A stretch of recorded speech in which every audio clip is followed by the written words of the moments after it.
In the grand chamber of the Galactic Council, under the sweeping arches glowing with the soft light of bioluminescent panels, the most important gathering of the galactic year was underway. Here, emissaries from myriad star systems, some floating orbs of light, others hulking figures armored in chitin, filled the vast, starlit amphitheater. At the center, a human delegate, Ambassador Lyra Kale, stood before the assembly. She was an imposing figure, known for her incisive wit and unyielding resolve. Today, she carried a message from Earth, one of caution and revelation. "Esteemed members of the Galactic Council," Lyra began, her voice resonant, magnified by the translators embedded in the Council's infrastructure. "Humanity stands before you not as a threat, but as a bearer of truth. We are a species born of resilience and forged in the fires of adversity." She paused, allowing her words to permeate the chamber. Skepticism and murmurs flowed from the audience. Many species had underestimated humans, seeing them as newcomers in the galactic arena, primitive and overly aggressive. "Our history is marred by our struggles against both ourselves and nature's wrath. But from each conflict, each disaster, we have emerged stronger, more innovative. We bring this spirit, this relentless drive to survive and thrive, to the interstellar stage," Lyra continued, her gaze sweeping over the assembly. A display behind her flickered to life, showcasing human achievements, towering cities, vast green energy fields, fleets of starships. "We extend an invitation for cooperation, but let it be known," she said, her tone turning stern. "Underestimate us at your peril. We are adept at warfare, honed through centuries of conflict. We wish for peace, but will not shy from battle if pushed."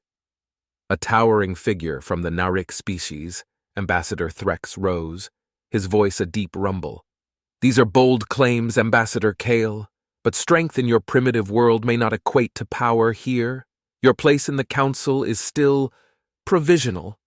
Lyra smiled thinly, a gleam in her eye. "And yet we are here, Ambassador Threx, having earned our place among stars and scholars. Fear is not our message, respect is. We urge you to understand the depth of our resolve. Dismiss it, and the galaxy may be reshaped not by our desire, but by necessity." The mining colony of Ceres, orbiting in the asteroid belt between Mars and Jupiter, had long been a hub of human industry and ingenuity. When the Narik delegation's sleek, silvery vessel pierced the colony's airspace, it was a moment marked by both excitement and apprehension. This was to be the first official contact between humanity and the Narik since the heated exchange at the Galactic Council. Governor Mara Jensen stood on the landing platform, her staff flanking her as the Narik shuttle descended with a graceful ease. The air was thick with the gritty dust of the asteroid, and the low gravity gave the scene an almost dreamlike quality.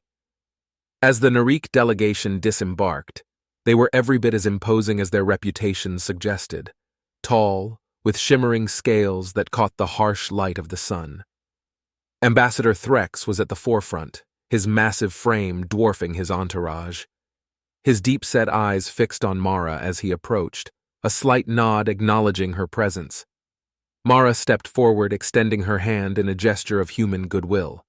Threx hesitated, then mimicked the gesture, his hand enveloping hers in a firm, if cautious, grip. "Welcome to Ceres, Ambassador Threx.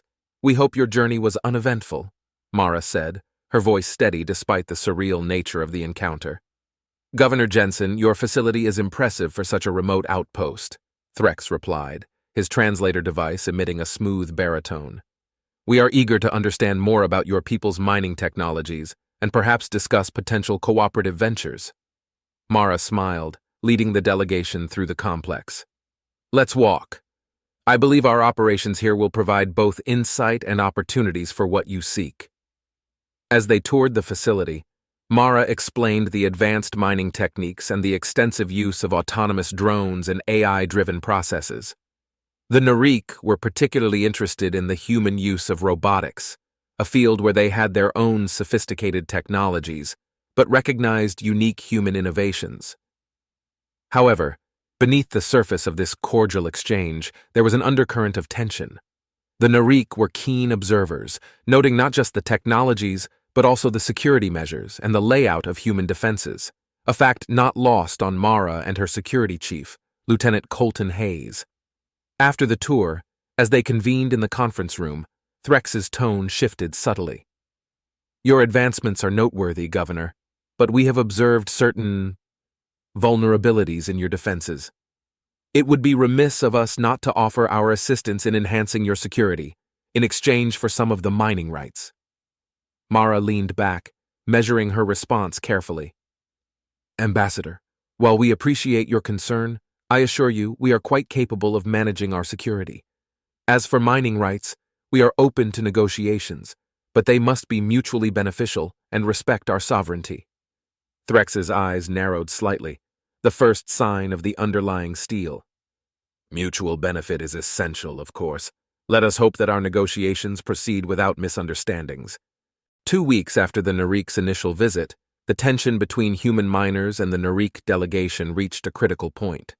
What began as a series of negotiations and minor agreements had spiraled into a standoff over a newly discovered vein of aridium, a rare and valuable resource critical for advanced electronics and energy systems. On a crisp, clear morning on Ceres, a confrontation erupted. A team of human miners, led by Foreman Jacob Grant, encountered a Narik technical crew inside the Aridium excavation zone, an area previously agreed to be off-limits while negotiations were ongoing. "You're not supposed to be here," Jacob said, his voice firm as he blocked the entrance to the mining site. The Narik, equipped with their own excavation tools, paused, their expressions unreadable beneath their metallic visors.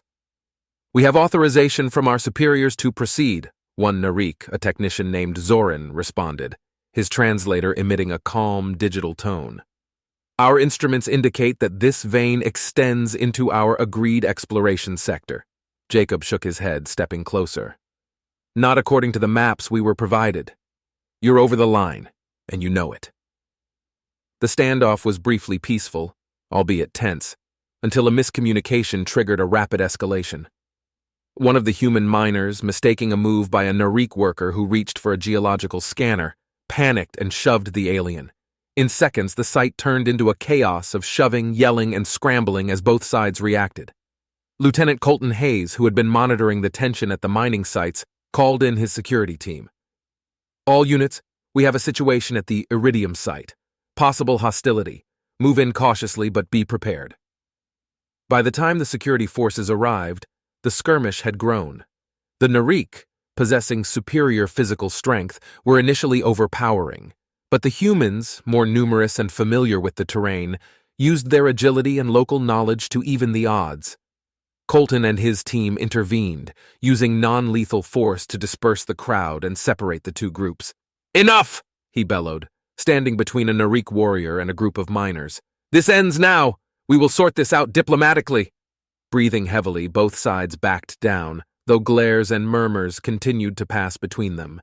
In the aftermath, Ambassador Threx and Governor Mara Jensen met under much less friendly circumstances. The room was charged with a palpable tension, the recent violence hanging over them like a dark cloud. "Governor, this incident could have been avoided if your people had respected the boundaries," Threx stated coldly, his eyes fixed on Mara. "And your people were in an area that was still under dispute," Mara countered, her voice steady despite her rising anger. "This aggression—" "It was not aggression but a misunderstanding," Threx interrupted, his tone unyielding. "However, it has made one thing clear. We cannot trust your miners to adhere to agreements. We must reevaluate our approach to this partnership." Mara leaned forward, her gaze unwavering. "Or perhaps, Ambassador, it has shown that your people need to respect our sovereignty more fully. We are committed to peace and cooperation, but not at the expense of our rights." As they parted, it was clear that what had begun as a promising partnership was now a delicate and potentially explosive rivalry. News of the skirmish spread quickly, not just on Ceres but across human and Narik territories, stirring public opinion and galactic political waters. The incident at the Aridium site was a small spark in the vastness of space, but as history often shows, even the smallest sparks can ignite the largest fires. The aftermath of the skirmish on Ceres reverberated through the corridors of power both on Earth and across the Galactic Council's dominions. Each side perceived the event through their own lens, fueling a rapid escalation in rhetoric and military posturing. Back on Earth, the United Earth government convened an emergency session. Top military and diplomatic officials gathered under the stern gaze of President Sylvia Torres to formulate a response to the growing Narik challenge.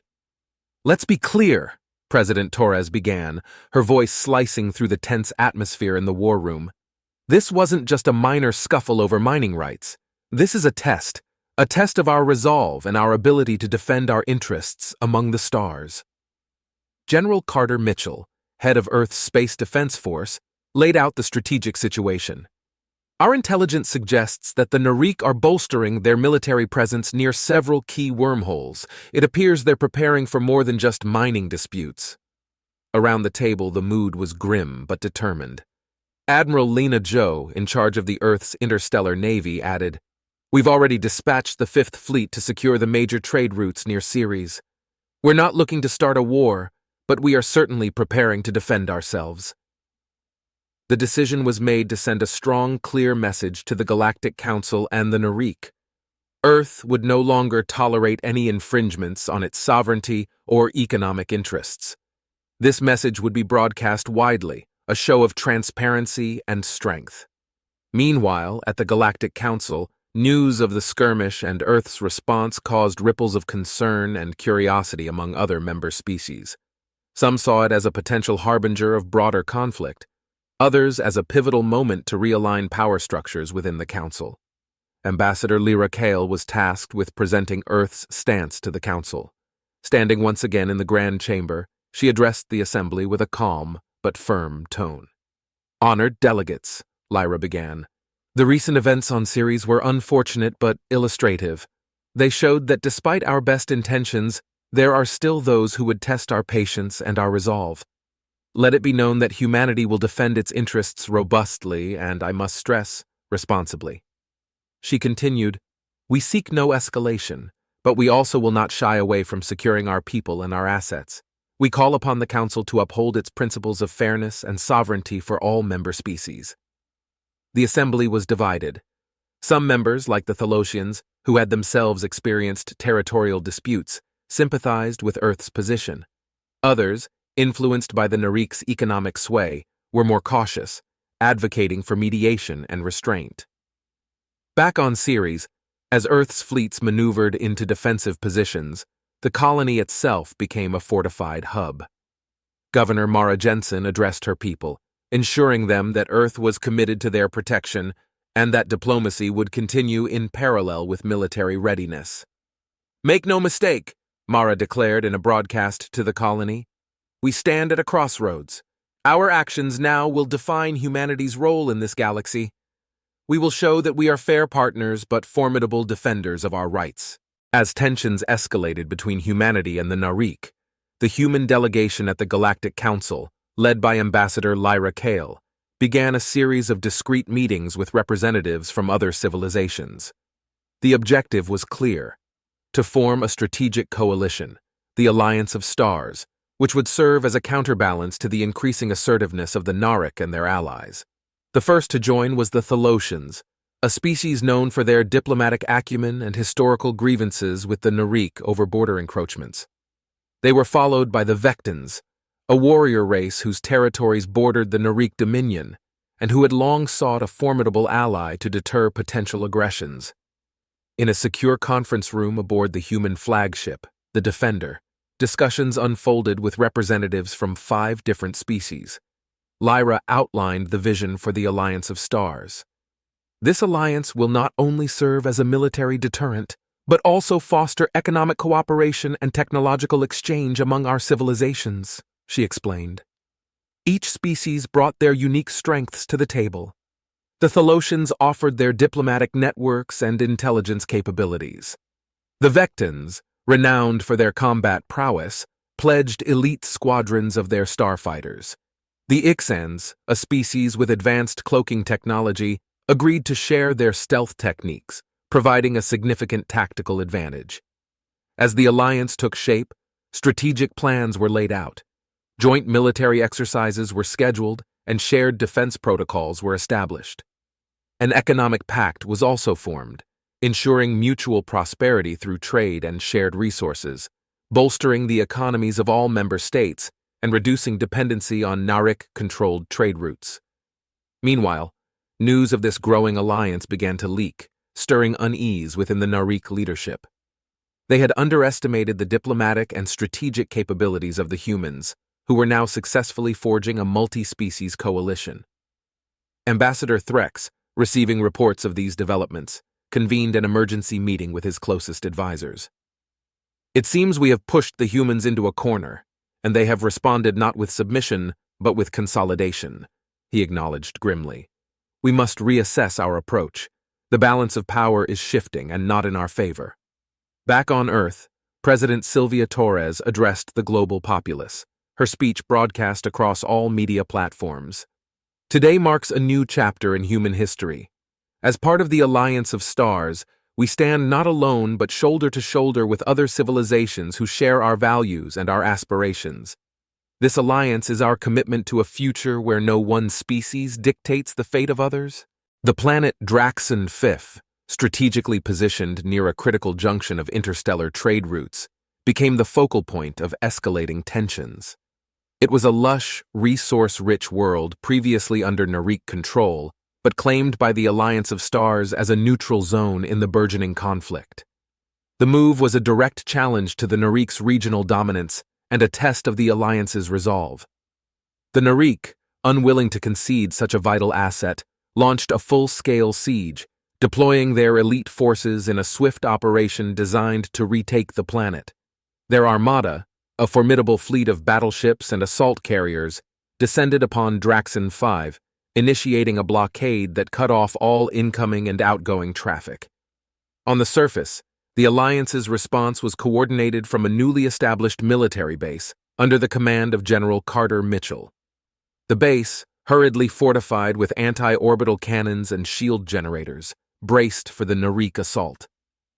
"The Narik are making a statement by targeting Draxon 5, General Mitchell briefed his officers. "They're testing our commitment to this alliance. Our response will set the tone for the entire conflict. We hold here, no matter what." As the Narik forces landed, battles erupted across the verdant landscapes of Draxon 5. The Alliance troops, comprising human and Vectan warriors, fought fiercely.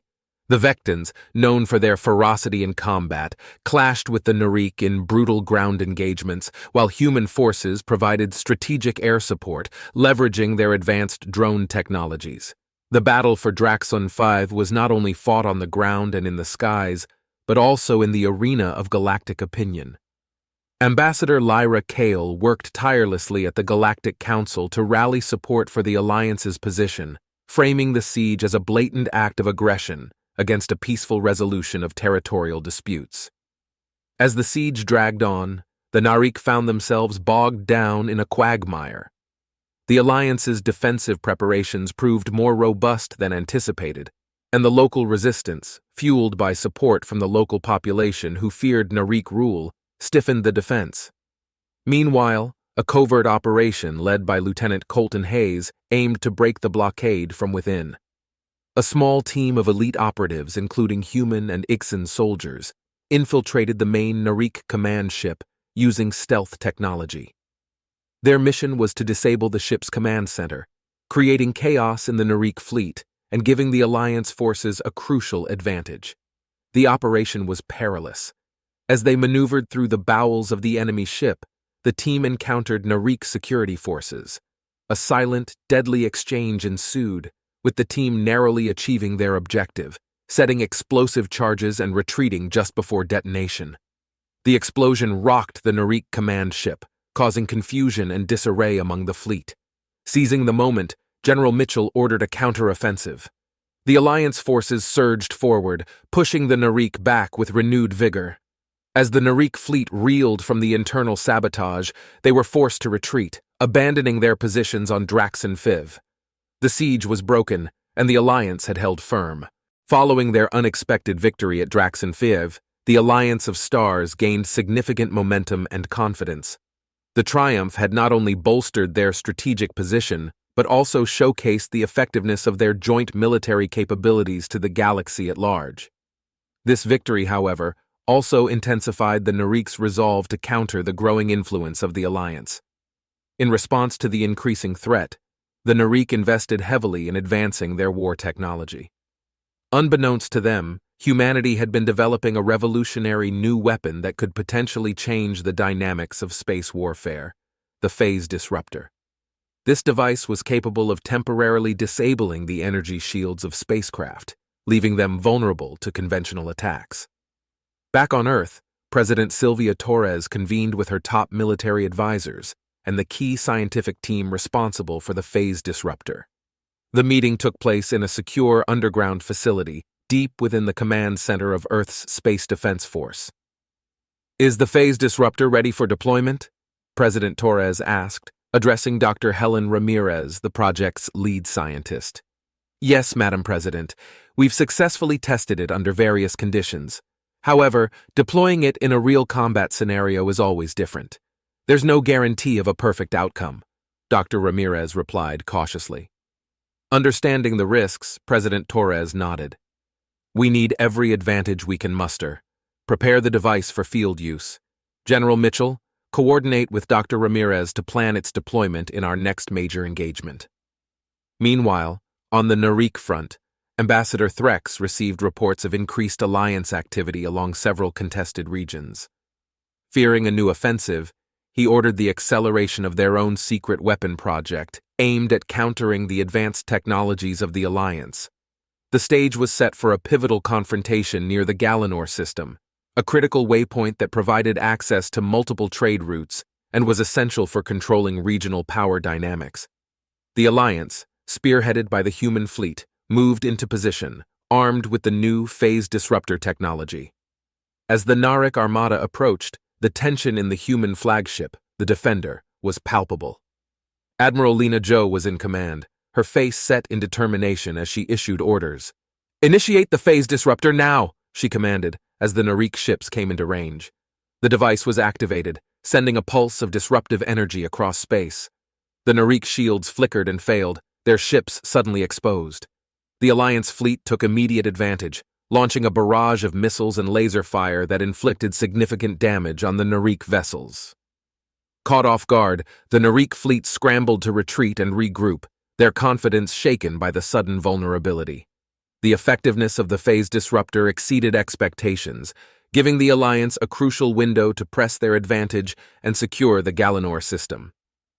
"This changes everything," Admiral Jo remarked, watching as the retreating Narik ships vanished into hyperspace. "Let's make sure we use this advantage to push for peace. We need to end this war before they find a way to counter our new weapon." In the aftermath of the battle, the Galactic Council convened an emergency session. The success of the phase disruptor was now common knowledge, and many neutral systems began to view the Alliance not just as a viable force, but as a potential shield against aggression.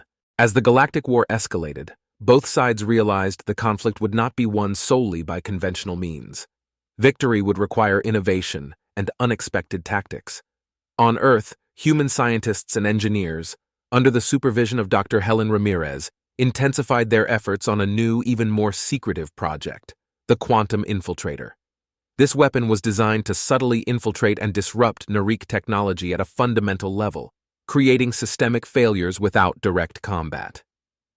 In a secure laboratory hidden within the sprawling complex of NASA's revitalized research division, Dr. Ramirez briefed a special task force on the operational capabilities of the quantum infiltrator. "This device exploits vulnerabilities in the Narik's quantum computing systems," she explained. "Once deployed, it will initiate a cascade of malfunctions, crippling their fleet's operational capabilities. Meanwhile, the Narik, aware of their technological disadvantage, doubled down on counterintelligence efforts, aiming to intercept and decode transmissions regarding the new human technologies.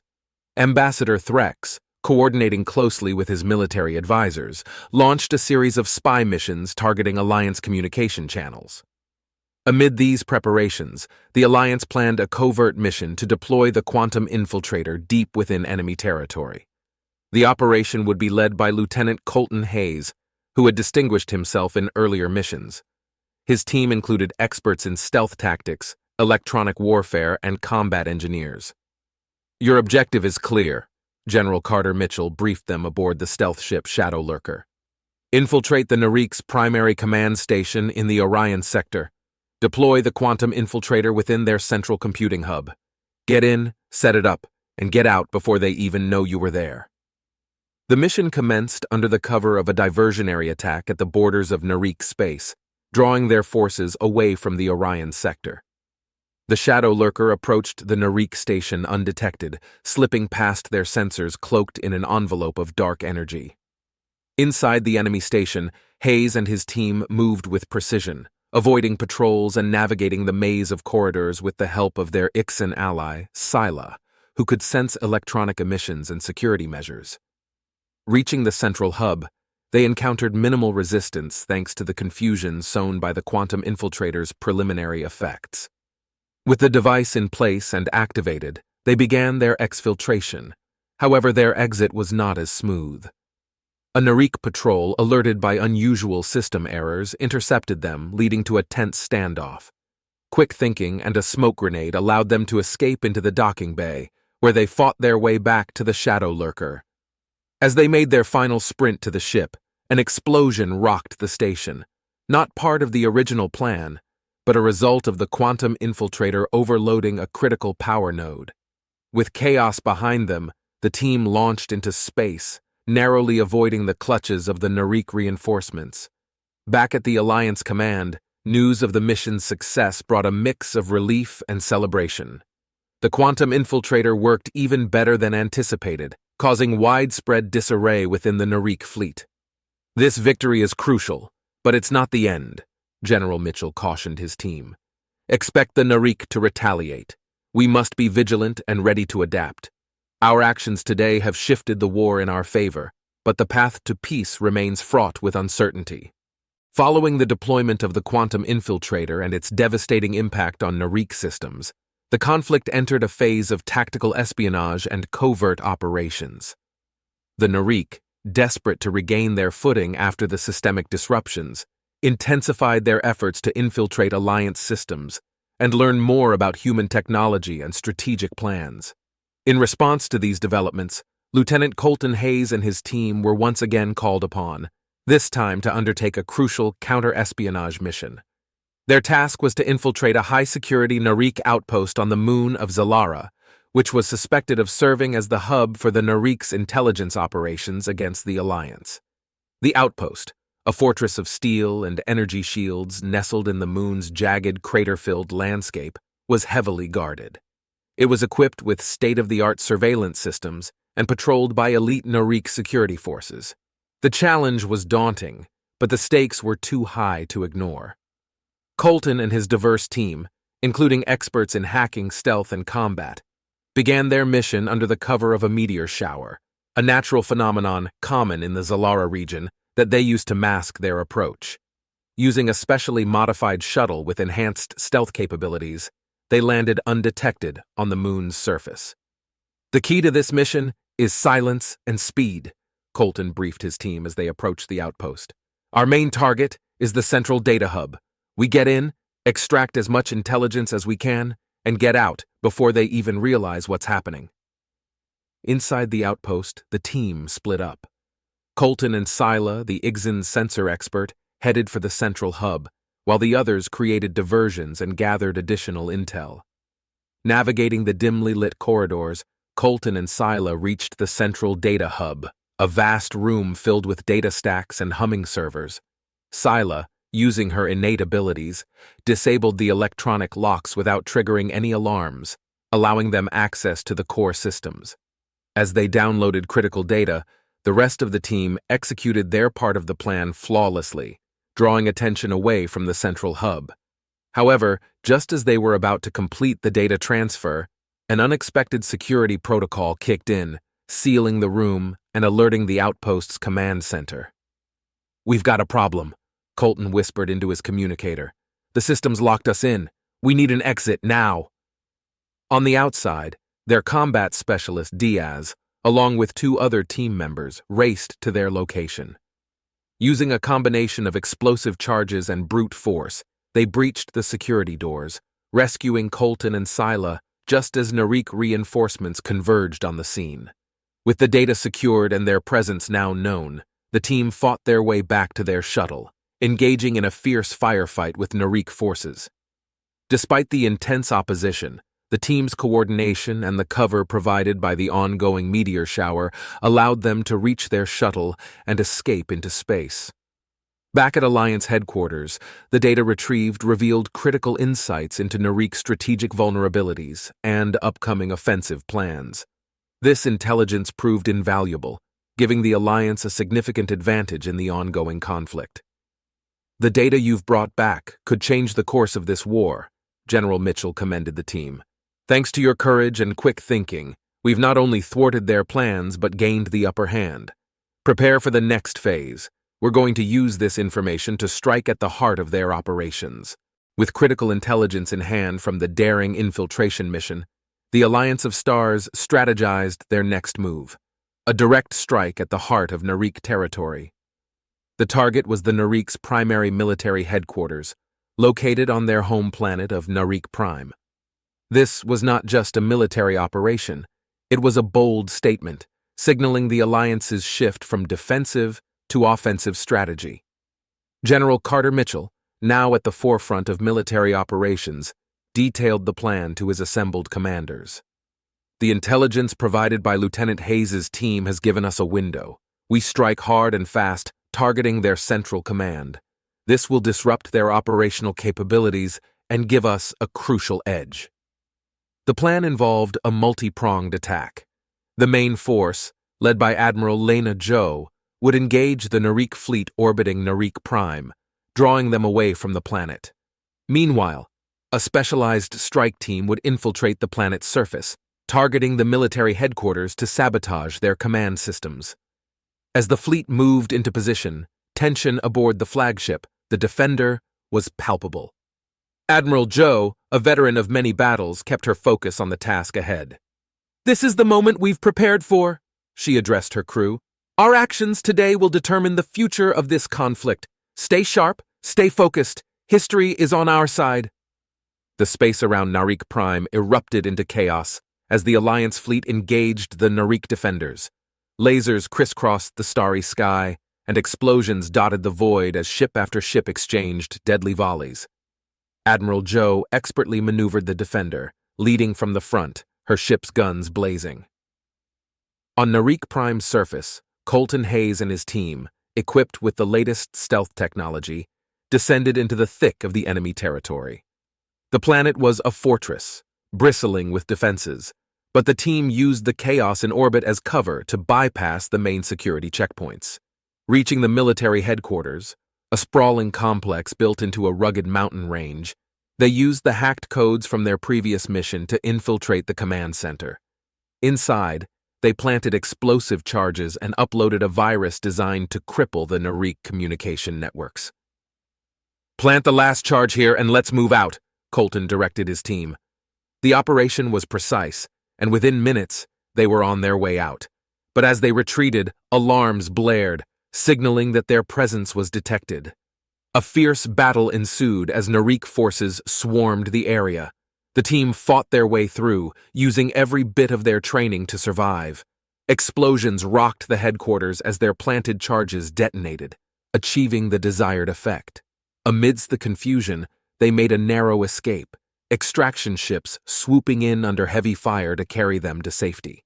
Back in space, as the Narik fleet scrambled to deal with the devastation on their home planet, Admiral Joe seized the opportunity to push the advantage, routing the disoriented enemy ships. The battle turned decisively in the Alliance's favor. In the aftermath, the Narik military was left reeling from the assault. Their command structure was in disarray, and their ability to coordinate a counter-offensive was severely hampered. The strike had not just been a military success, it had struck a psychological blow, shaking the confidence of the Narik leadership. At the Galactic Council, news of the bold assault stirred a frenzy. Some members condemned the attack as too aggressive, fearing it might provoke a full-scale war. Others, seeing the weakening of the Narik, reconsidered their positions and alliances, pondering the new power dynamics the attack had introduced. The impact of the Alliance's strike on Narik Prime reverberated throughout the galaxy, causing political and military shockwaves. Inside Narik territory, the damage to their command structures ignited internal strife and dissent. Among the Narik, a faction that had long opposed their aggressive expansionist policies saw an opportunity to push for change. Led by Commander Varen, a respected figure in the Narik military who had grown increasingly critical of the war, the dissidents began to organize. They communicated covertly, rallying support for a movement to overthrow the current leadership and seek peace with the Alliance. Enough blood has been spilled, Varen addressed a secret assembly of his followers in the underbelly of Narik Prime's capital city. We must seize control and end this madness before it destroys us. Back at the Alliance headquarters, intelligence reports about the growing unrest among the Narik reached General Carter Mitchell. Sensing an opportunity, he proposed a bold plan to support the Narik dissidents covertly, aiming to facilitate a change in leadership that could lead to peace negotiations. "We do not interfere openly," General Mitchell briefed President Sylvia Torres and the Alliance Council. "But a discreet push could tilt the balance in favor of those who favor peace. It's a calculated risk, but one that could end this conflict with fewer lives lost."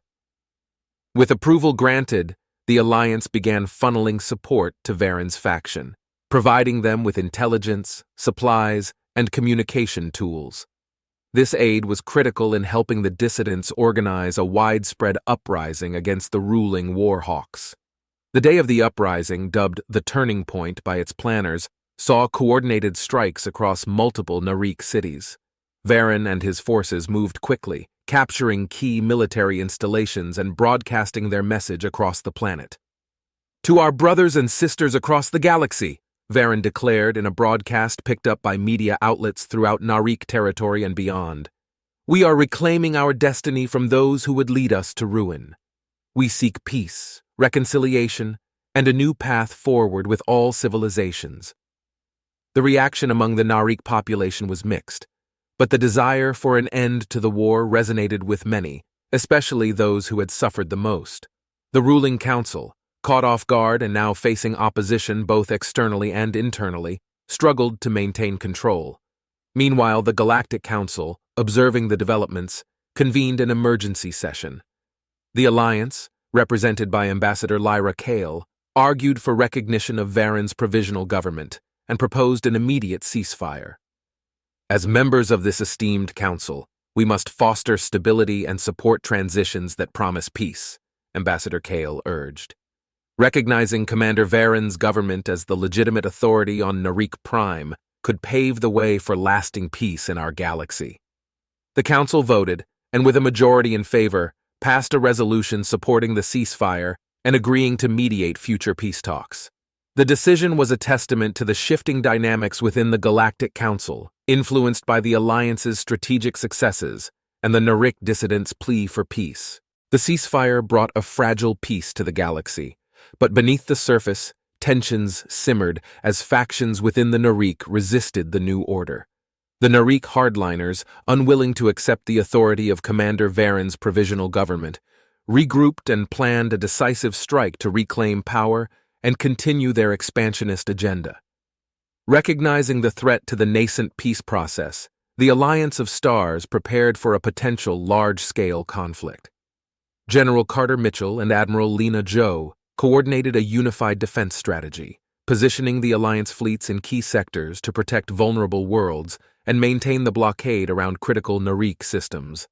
The Narik hardliners, led by General Crix, a ruthless military strategist, launched their offensive with a surprise attack on the Alliance-controlled system of Pelon. The system was strategic due to its rich resources and proximity to several wormhole gates. The battle that ensued would be remembered as one of the greatest in galactic history. As the Narik fleet emerged from hyperspace, Alliance sensors picked up the signatures immediately. Admiral Joe, aboard the flagship Defender, ordered her fleet to engage. "All ships, battle stations, protect Pelon at all costs," she commanded, her voice resolute over the comm. The sky above Pelon filled with the light of laser blasts and the debris of shattered ships. The Narik brought to bear their entire might, deploying new warship classes that had been hidden away in secret shipyards. The Alliance, however, was prepared. Utilizing the quantum infiltrator technology and the tactical data from previous engagements, they countered the Narik's advances skillfully. On the surface of Pelon, Alliance ground forces, including human and Vectan troops, fortified their positions.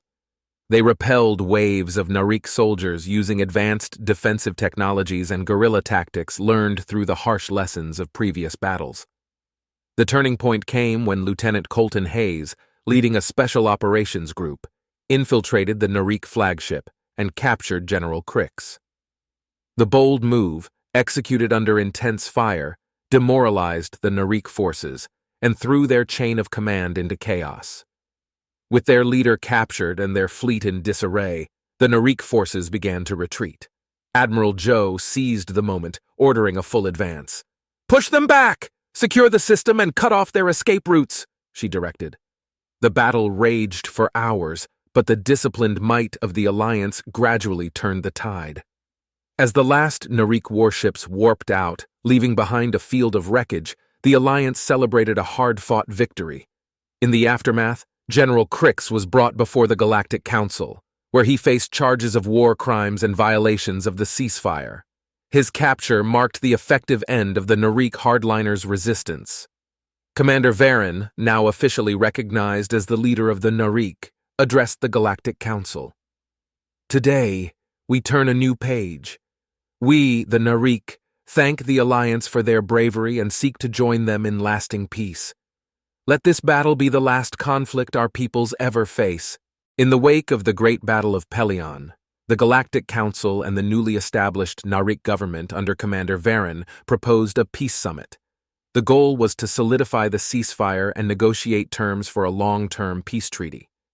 Humanity, having played a pivotal role in turning the tide of the war, was at the forefront of these negotiations. President Sylvia Torres took the lead for the Alliance, emphasizing the need for a robust framework that would ensure lasting peace and prevent future conflicts. The summit was held on the neutral planet of Maidar, chosen for its symbolic location at the crossroads of several major galactic trade routes and its history as a place of reconciliation. As delegations from various galactic powers gathered, the atmosphere was a mix of cautious optimism and underlying tension. The scars of war were fresh, and many delegates carried the memories of lost comrades and devastated worlds. The negotiations were complex, involving discussions on disarmament, war reparations, territorial disputes, and the establishment of a new galactic security framework. The Narik, represented by Commander Varen, expressed a strong desire to reintegrate into the galactic community and contribute to its stability. "The Narik recognize our past aggressions and are committed to a path of peace," Varen stated in his opening remarks. "We seek forgiveness and offer assurance of our dedication to the principles of this council." President Torres responded with a call for unity. "This summit is not just about ending a war, it's about building a future together. We have a unique opportunity to create a galaxy where all species can thrive. Let us be bold in our commitments and vigilant in our execution." During the summit, Lieutenant Colton Hayes and his team were honored for their bravery and critical role in the conflict's resolution. Their actions were highlighted as examples of the heroism and sacrifice that had brought the various civilizations to this point of reconciliation. One of the key sessions involved drafting the Maidar Accords, which outlined the responsibilities of each signatory in maintaining peace, including the creation of a joint galactic peacekeeping force. The Accords also established a new council to oversee the development of outlying star systems, ensuring that no single power could dominate others, as the Narik had once attempted. Negotiations stretched over several days, with each session extending late into the night. Disagreements arose, particularly over the demilitarization zones and the governance of strategic resources, but the common desire for peace drove the delegates to find compromise. Finally, with the major issues resolved, the summit concluded with a grand ceremony where the Maidar Accords were signed. The event was broadcast across the galaxy, marking it as a historic moment of unity and hope. The signing of the Maidar Accords isn't the end of our journey, it's just the beginning, President Torres said during the ceremony. Together, we have laid the groundwork for peace, but it will be our daily actions that build it into reality. Following the successful conclusion of the Peace Summit on Maidar and the signing of the Maidar Accords, the Galactic Council initiated the formation of a new Galactic Assembly. This body was designed to reflect a more balanced representation of the galaxy's diverse civilizations, including those previously underrepresented or directly impacted by the war. The creation of this assembly was a critical step toward implementing the Accords and ensuring ongoing peace and cooperation. Humanity played a significant role in shaping the new assembly, advocating for a structure that emphasized transparency, equality, and mutual accountability. Ambassador Lyra Kale, having been instrumental during the negotiations, was appointed as one of the key facilitators for the initial sessions of the Assembly. The inaugural session of the Galactic Assembly took place on Unity Station, a space station orbiting the neutral planet Viridia, chosen for its central location relative to the major star systems. Representatives from hundreds of species, including humans, Narik, Vectons, Thalosians, and many others, gathered to discuss the future governance of the galaxy. The first order of business was to establish a fair system for trade and economic development, which had been severely disrupted by the war. The Assembly agreed to set up a Galactic Trade Commission, tasked with overseeing trade agreements and ensuring that no single entity could monopolize critical resources as had happened in the past. Another major discussion revolved around the creation of a joint peacekeeping force. This force would operate independently of any single species control, with oversight from the Assembly. Its primary mission would be to maintain security in key areas, assist in disaster relief, and ensure that the terms of the Maidar Accords were respected by all parties. Throughout these discussions, the delegates were mindful of the fragile peace that now held. Ambassador Kale emphasized the importance of patience and perseverance. Building peace is like constructing a great cathedral, she remarked during one session. It requires careful planning, unwavering dedication, and time. Each of us contributes a stone to this edifice of peace. The Assembly also tackled the sensitive issue of war crimes committed during the conflict.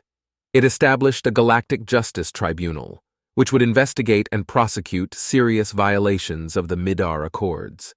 This was a contentious topic, especially for species like the Narik, who had members both as perpetrators and victims. Commander Varen, now a diplomat, spoke on behalf of the Narik. "We are committed to truth and reconciliation. It is only through facing our past that we can hope to build a better future," he stated, reflecting the new values of his people. As the Assembly concluded its first session, the mood was cautiously optimistic. Many challenges lay ahead, but the framework for a cooperative and peaceful galaxy was now stronger than ever. Back on Earth, news of the Assembly's progress was met with widespread approval. President Sylvia Torres addressed the world, highlighting the significance of humanity's new role on the galactic stage. "We have moved from the periphery to the heart of galactic affairs. Let us continue to lead with the values that brought us here: courage, innovation, and a steadfast commitment to peace." With the formation of the Galactic Assembly and the implementation of the Maidar Accords, a new era of peace and cooperation seemed to dawn across the galaxy. The early months following the Assembly's inaugural session were a period of intense activity and optimism, marked by efforts to rebuild war-torn regions and restore interstellar trade routes disrupted by years of conflict. In the spirit of the new galactic partnership, the Alliance of Stars, now an influential bloc within the Galactic Assembly, launched several major initiatives.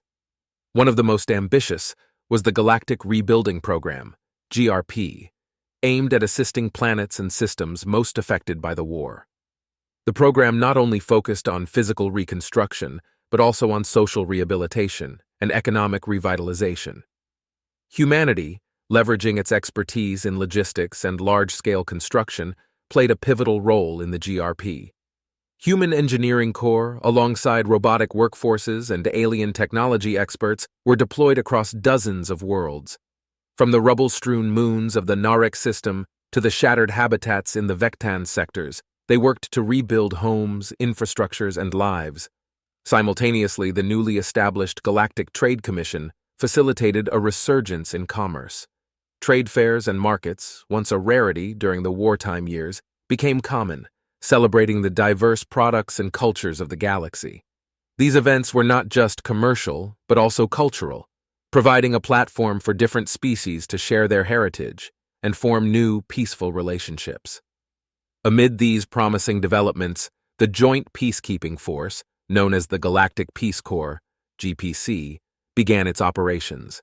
Comprised of military and civilian personnel from various member species, the GPC was tasked with maintaining security in volatile regions and ensuring that the terms of the Maidar Accords were upheld. Their presence was a reassurance to many, a symbol of the galaxy's united front against any return to chaos. President Sylvia Torres and Commander Varen jointly visited several Reconstruction sites, showcasing the cooperative spirit between humans and Narik. During a speech on the rebuilding planet of Serenth 4, President Torres said, "Look around you. Once a battlefield, now a place of collaboration and hope. This is the power of unity. This is our future." However, the path to a stable galaxy was not without challenges. Isolated incidents of unrest and attempts by radical factions to disrupt the peace were reminders of the fragility of the current harmony. Each incident tested the resilience of the new institutions and the commitment of all to the collective peace. The Galactic Justice Tribunal, for instance, dealt with these challenges by enforcing the law impartially and transparently, sometimes drawing criticism from those who felt it was too harsh or too lenient. Yet, it gradually helped establish a rule of law that was respected across species and systems. As the first anniversary of the Maidar Accords approached, a grand celebration was planned on Unity Station. Representatives from across the galaxy gathered to commemorate what many hoped would be the first year of many in a lasting peace. The event was filled with displays of cultural heritage, speeches by key figures, and a moment of silence for those lost in the war. In her address to the Assembly, Ambassador Lyra Kale reflected on the journey. "We have come far, through darkness and into light, but the journey continues. Let us walk it together as friends, as allies, as a galaxy united."